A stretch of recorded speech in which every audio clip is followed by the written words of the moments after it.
நீங்க யோசித்து பாருங்க, நீங்க எல்லாம் விழுந்துட்டீங்க, ஒரு ஆள் நிக்கிறான்னா அதுக்கு எவ்வளவு தைரியம் வேணும். நம்பனா என்ன பண்ணிருப்போம், நிக்கலனாலும் அட்லீஸ்ட் இப்படி ஜெபம் பண்ற மாதிரியாவது பண்ணிருப்போம்.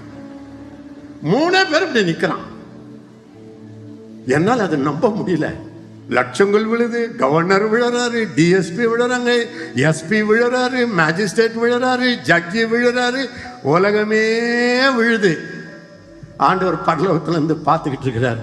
3 பேர் உச்சி மீது வான் இடிந்து வீழுகின்ற போதிலும் 7 மடங்கு அக்கினி நெருப்பு பற்றி எரிந்த போதிலும் அச்சம் இல்லை, அச்சம் இல்லை, அச்சம் என்பது இல்லையே.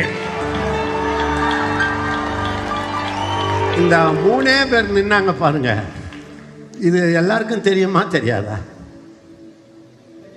சொல்லுங்க, யாராவது மறக்க முடியுமா? அதை எல்லாம் விழுந்து கிடக்குது, 3 மட்டும் நின்று கிடக்குது. எப்படி இருக்கும் யோசித்து பாருங்க.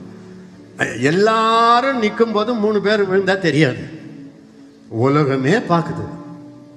கட்டளை, ராஜ கட்டளை.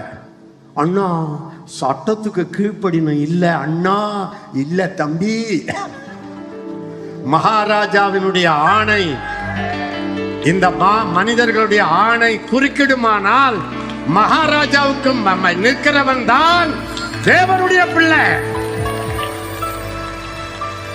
நீங்க சட்டம் சொல்லுது நம்ம பொலைட்டா இருக்கணும், நம்ம அதுக்கு தானே வந்தோம், அதை உள்ள வச்சுக்குவோம், ஞானம் வேணும் இல்ல, இதெல்லாம் இவன் நினைக்கல. ராஜ கட்டளை, பயங்கர சூடு, எல்லாரும் கீழே, இவன் அசையாம நின்னுக்கிறாங்க. ஐயா 3 பேர். இதுதாங்க உள்ளான மனிதனில் வருகிற பலன். இது வெளிய பலன் இல்லைங்க, இது அதிகார பலன் இல்லைங்க, இது பண பலன் இல்லைங்க, இது உள்ளான மனிதனில் வல்லமையாய் பலப்படுகிற ஒரு பலன். ஒரு கிறிஸ்தவன் நடப்பது உடல் பலத்தில் அல்ல, பண பலத்தில் அல்ல, தோள் பலத்தில் அல்ல, மனிதர் பலத்தில் அல்ல, பதவி பலத்தில் அல்ல.